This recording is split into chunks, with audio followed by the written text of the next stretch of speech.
Players join us on the battle boss, and like you said, halfway point, 3 games done, 3 more to go.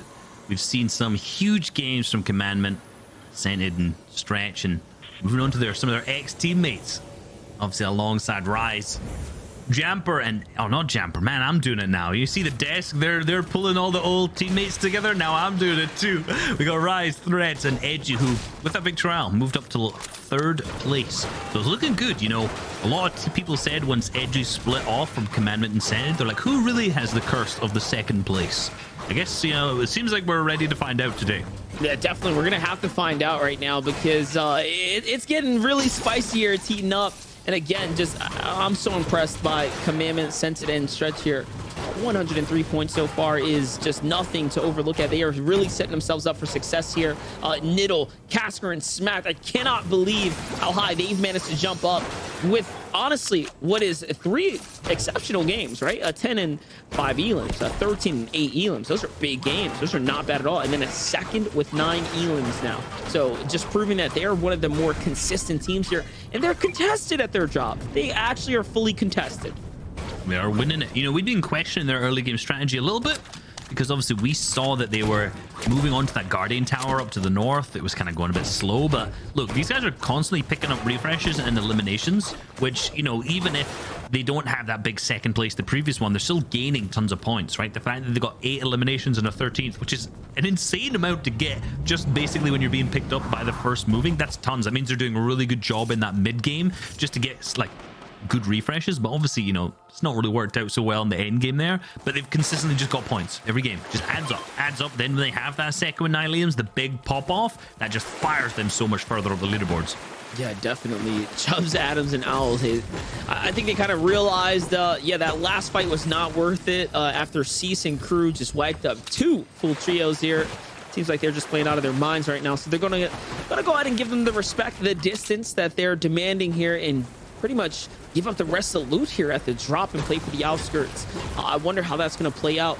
One thing I did want to mention though, Reese, while we're in this early game, I wanted to have a discussion about Muzz, Miro, and Booga, because they were looking unstoppable up until that last game. And the reason I'm pointing out is because not only did they go down to Surge, but they went down to Surge when they pulled another half in, half out zone. Like, that is the type of game that you just do not want to throw away. Yeah, you know, I want to understand what the full Surge strategy is because, you know, like I said, the games I've watched of theirs so far have been cash cups and earlier rounds when it comes to FNCS, this for the first qualifier, right? So although those are obviously high quality games, the players and the quality of the players are nothing like a round 4 right now, right? You have the best of the best who've managed to make it there. So it's infinitely more difficult to get Surge on. Having 90 players, almost 90 players active Surge is so difficult. So it's a whole other kettle of fish, as you could say. So for them, we have seen them struggle big time, you know. And it's funny because one of the things I said about them is the fact that their early and mid games been really good, but then when it comes to end game, they're looking a little bit scuffed. But for them so far, you know, that previous game was really not what you're looking for a team. 0 elims, 18th. They only managed to get the 5 points from the placement, basically just hitting that first threshold.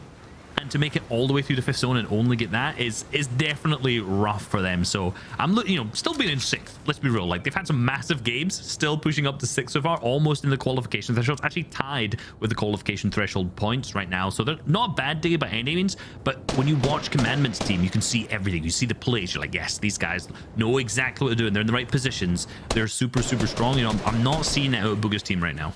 Right, and then the same thing can be said for Degenagers and Kanata, who just lost that fight. And again, I was hyping up Kanata because I was thinking, like, hey, these guys have got to be feeling really good, especially after that last clutch. But you know, sometimes things are just going to go that way.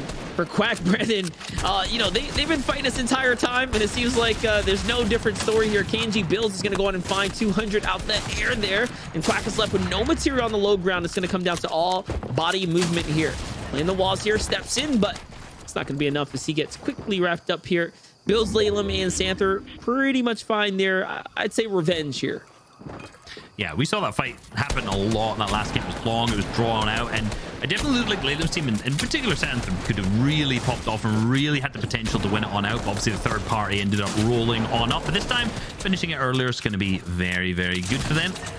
Go over to Calc alongside Looter and Bank at the same time. Not a great day for them so far, honestly. 0 points so far. So Yeah, that's what I was gonna say. I was like, man, it has such high hopes for Looter and crew, but right now it's looking like I don't know. These players on the other side of the wall are just lost. I think it has to do with the fact that Looter is in this blue superhero suit, and so are the opponents. So a little confusion there in the fight. Yeah, let's say it was that. I'll give the benefit of the doubt, you know? I'm just trying to find a reason why. He's just standing there like, what's going on? Yeah.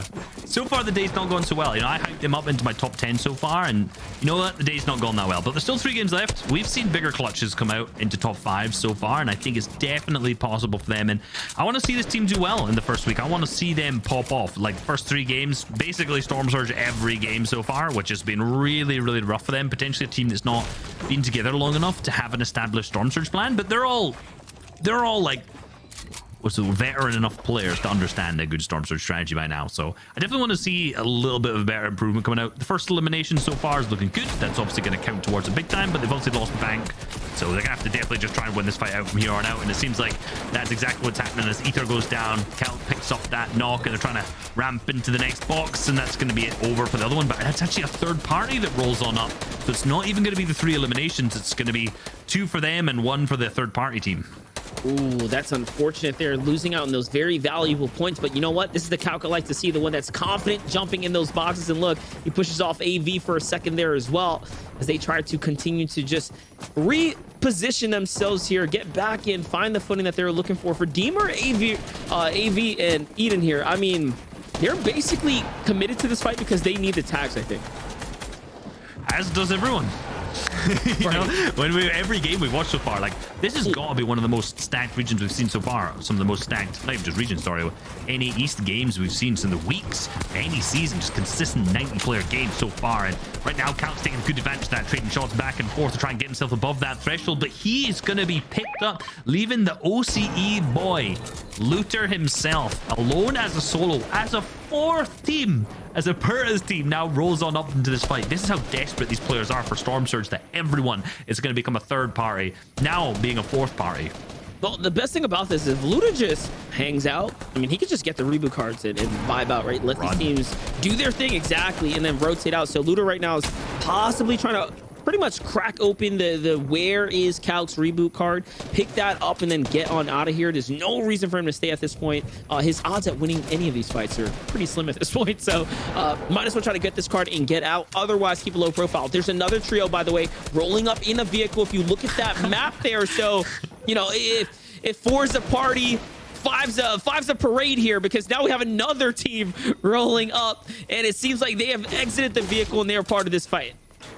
Oh, they're rolling on all the way out. Oh no, not Lure. Not Lure. We want to see them do it, and it's Jamper's team as well. A team you do not want to roll on next to. And actually, Lure grabs the vehicle that Jamper's team rolled on up on and disengages himself. At this side, obviously, we see Aperta's team also disengaging. So everyone in that fight, outside of obviously, unfortunately, Lure's team and the team that was fully eliminated, is now just split off. So what could have been a complete mess now has ended up actually just being the rest of the team should be okay. So I want to see Lure hit the reboot, hopefully get Calc and Bank back up, and maybe play out the rest of this game using some of those tags they've got so far.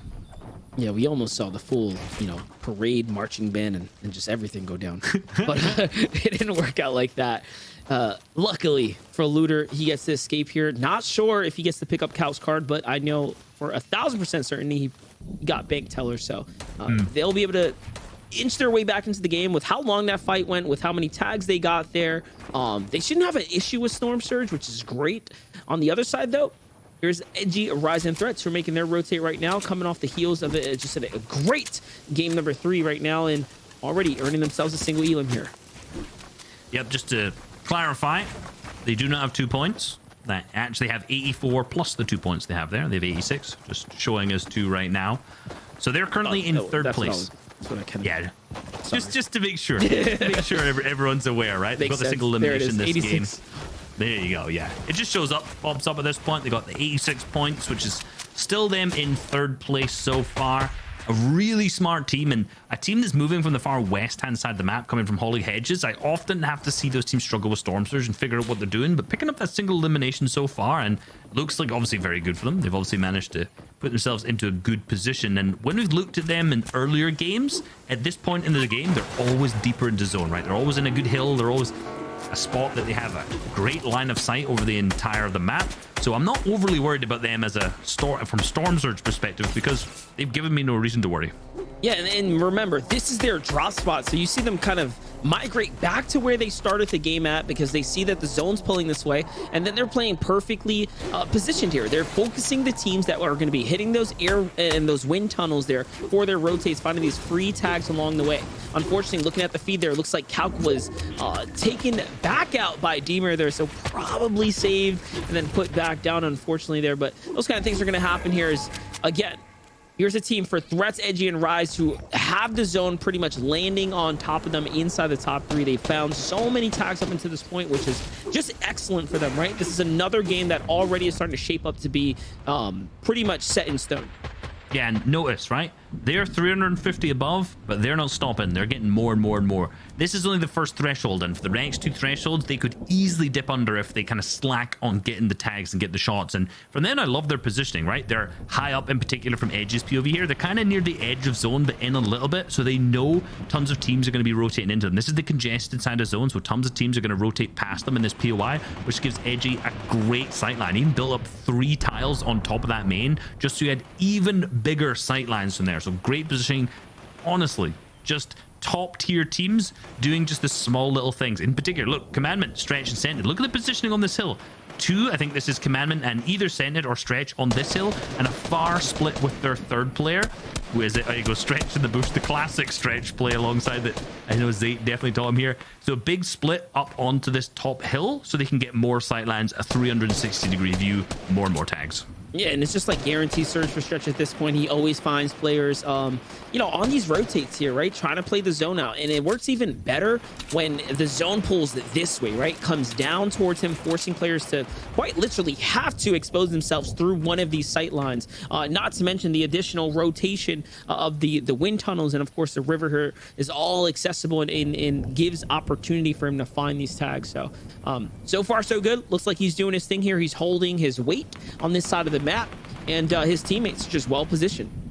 Yep, good split. And when we saw there, I think, what was that, like 400 above, or somewhere around 400 above tags. So it's like these kind of strategies where you're getting near the congested side, but going a little bit deeper in, high ground positions, a good horizontal split.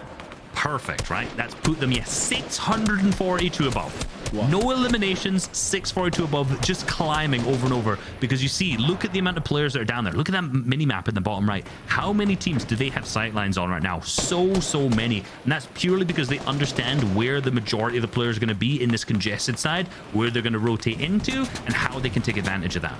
Yeah, definitely. And you know what? It's looking really great, but not for this team here. Lazar, Colazo, and Trashy. Unfortunately, our 4th place team, off 4th place, by the way, by a singular point here, is quite literally in the worst case scenario right now. They're a man down, fully downed and out to the Surgeon, still 100 below here. It's really up to Lazar right now to pop off here and get back in, but no, wait, I lied. It looks like Trashy gets knocked here, so he's not completely taken out just yet. Can Lazar find the singular tag to keep him in the game? It doesn't look like it's going to happen just yet. He's going to have to pop these 2 big pots. By the time he gets it off, though, I was going to say these players are going to be here, and there it is. He gets taken up and taken out to the hands of Sparky and Redux there alongside of Perta.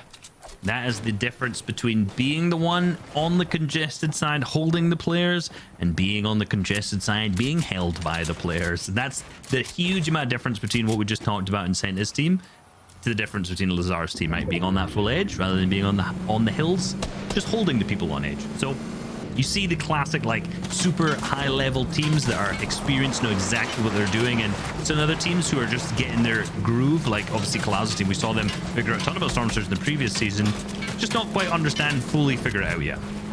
Yeah, Straw Hat Charlie, Derulo, and Spegu right now, one of the few trios that we briefly mentioned at the top of the show that have actually stuck together for this season's FNCS. So they unfortunately do not gain the acquired knowledge of any random people joining into their team ecosystem, but they do have that team synergy better than most here, and this is why they've managed to maintain 75 plus points so far in the competition, well within the top 10 at the moment here. When we entered in, they were inside top 9. They picked up a single elim already in this game, and looking pretty decent so far as their loot and material goes. The team that just rolled up though, Skittles and company alongside Nut there. It seems like they've been pretty banged up, possibly lost a member along the way. They have. Actually, I want to go back to the roller team for a second here, because they're a team that really impressed me last season, and you said one of the many teams, or sorry, not many teams who've managed to stick together this season. I'm so happy they stuck together, because I was really impressed with them last season. I was very, very impressed with these guys, because I saw them win a trio cash cup. I watched some of their games. I watched them pop off in some of the qualifiers of the FNCS. Unfortunately, they were contested in the finals and didn't really do as well down on Cami Split. But these guys, I definitely think, have the potential, if they're uncontested in the finals, to be like a top 5 position. This is an elite trio, without a doubt. One of the few teams that have just been on an upward trajectory this entire year, sticking true to their guns and then qualifying final after finals now. And again, just continuing to solidify their names amongst the best of the best inside competitive. And again, a trio that has just history, right? As far as putting in the work, right? That really in true grinder work ethic and mentality. On the other side, talk about the grinders here. Calc, unfortunately, is going to get taken out to the hands of Iamzo, Paper, and Qual, who are rolling up pretty swiftly here onto TNA's leader. But no, he gets taken out pretty quickly as well. A quick finish there, and that's going to be the 5th healing for this trio. No, make that 6 as the numbers start to catch up there. Big game for them. That's a 12-point swing off of Elims alone, and we are barely getting to the placement points here. Huge. And remember what I said about them earlier, like if they get up spawn, they know how to play the mid game, they know how to play the early game, and they certainly know how to play the late game. Right now, with the 6 eliminations, the additional 12 points for them after a super slow first game, it looks like, obviously winning the previous game, that they're just speeding up, right? They're getting comfortable, they're understanding the lobby and what they need to do so far. So I would not be surprised if we see another top 10 game from them. Let's see it here. The rotates are coming out. No one gets tagged. Wait, Skittles gets hit a little bit there, but Nosh and Nut there to pick him up. Sure to get him right back inside the game here, and everyone makes a successful rotate on the side. The rush, the interesting skirmish in the distance here. Tragic's Jamper and Day up against Stretch, Commandment, and Scented just inside the box. And look at this. Day's going to inch his way just a little bit closer to them. It's going to give him a bit of aggression there, but no one pounces just yet here. On the top side of the mountain, Muzz will get Miro positioned up, pushing up onto Kanata, DJ, and Aegis as well. So depending on how this next zone unfolds, we might see some big clashes here. These are some of the biggest names right now housed up pretty close to one another. Yeah, they're all on the side, and that shows something about the fact that in the previous zone, this hill was such a power position. So a lot of the big names understood where they need to go, and they got there much earlier than some of these other players. It was actually really good there to see the Booga's team had 3 eliminations, obviously in comparison to the previous game where we saw them really struggle getting 0. So for them, they're looking really good, so I hope they do well. And that 5th zone actually pulled here. So they pulled to this far east side where a lot of the top teams are. But for teams like Iomzo, Quan, Paper, who have quite a long way to rotate, I think they're going to have to start using some of their mobility. But hold on, they managed to pick up the first elimination, well, of this fight, we'll say, on TK, which is now actually their 8th elimination so far. So things absolutely heated up while we just switched off of them here. Listen, this trio is going for a record right now. They're officially at 8 eliminations this early into the rotate right now, and there's a couple players sitting up on top of them. So big moves to be had and made here. Not only that, they should be poised up with plenty of loot as far as accessibility to launchpad goes. And yes, this is why they're starting to branch out right now, look outwards, start to figure out, okay, is the coast clear? Where are we going to land? How are we going to do this right now? One thing worth mentioning, by the way, Miro finds Rise in the feed. So that clash that we expected to potentially go down ends up happening there. Commandment Fangs, Nounzy. And you know what? This means Booga pulls another 50-50 zone, by the way. So about 3 50-50 zones so far inside out of the 4 games we've played already. Yo, can't be complaining about zone RNG, but marketable. Right now they've definitely managed to capitalize on that position that they're in. 100% Rise obviously down on the bottom there, not in a great spot. Up on high ground, we see a Zervo's team who's been shaking things up big time, but Paper, Iomzo, and Kwa managed to make it up onto almost height, actually. Remember, they had a rough rotate from that north side, and they managed to get all the way above basically the entire lobby bar 1, so they're second height from now. And with only 50 builds left on Paper, now getting split, this team cannot be too healthy on materials. So despite the eight eliminations they have, which is very impressive so far, they're definitely going to need to get some refreshes, probably the end of this first moving zone. You know what? It kind of balances out, though. The fact they have another launch pad is just going to save their material either way. But Rise and Threats are getting lobby focused here. Once again, there's no Edgy here. Edgy, I thought, was going to be the difference maker here in the end game, but he just has not caught a lucky break to stay alive right now. So it's up to Threats and Rise, once again, who have that duo synergy already built to stay alive here and make it work. The launch pad gets caught, though. No! Threats could not make it there in time, and he gets picked off. What looks like now being fully finished off by Muzz here. He gets the accessible loot as it lands inside his box. And yes, it was Muzz who picked him off there, but now Muzz and crew stay a little too late behind the zone here. He gets focused as well. Even with the zone, Muzz goes down a little too early. Bugha inches his way in on foot instead of taking that very treacherous launch pad there. And he manages to stay alive for a little bit longer.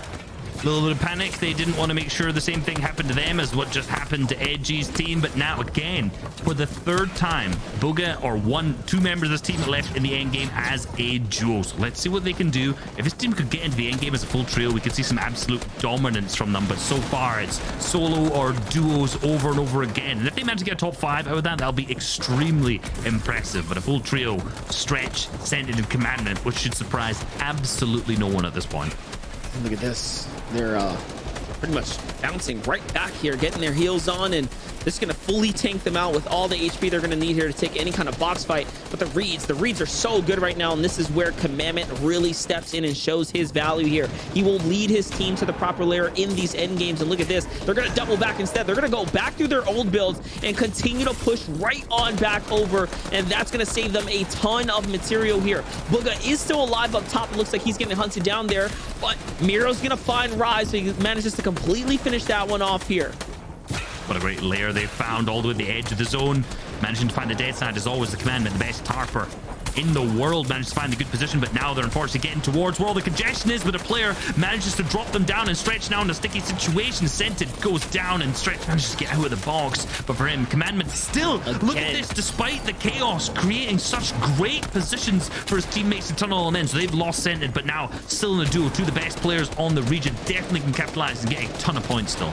This is what we talked about. Stretch's mechanical skill, grossly underrated. What can he do when he's in the low ground here, where you have to make snappy decisions, quick edits, and hit your shots, most importantly here? And this is where Stretch manages to figure it out. He finds Kanata, one of the other greatest on the other side of the wall, boxes up the next here. Can he get the finish? Of course he can. He is one of the greatest, and he is still up and kicking here. That's a two-piece pickup in the low ground. Down goes Agers, Degen, and Kanata.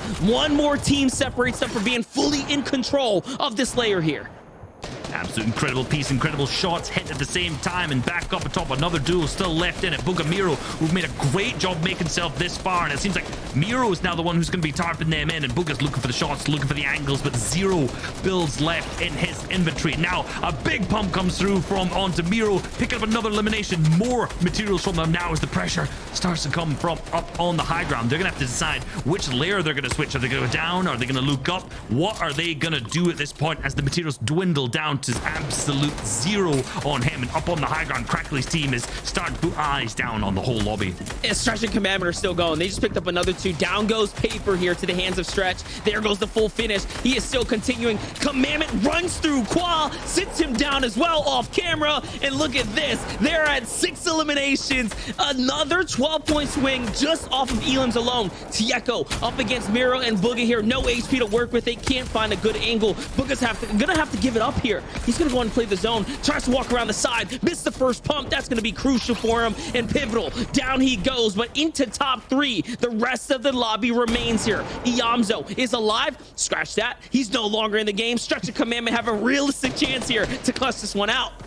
They managed to do this at almost a full duo during the moving zones. I've said it's picked up so much earlier. The incredible mechanical and just raw skill of Stretch and Commandment going into this end game has proven why they as a duo picked up 8 eliminations down on the low ground. The spray comes out, Tieko drops down, gold down, even further, Stretch down in the elimination feed. Now Commandment down to Tieko is gonna pick up the entire victory out there alongside Crackly and Gold as well in game number 4. Tieko, Crackly, and Gold are on one of the craziest comebacks, like we said at the start.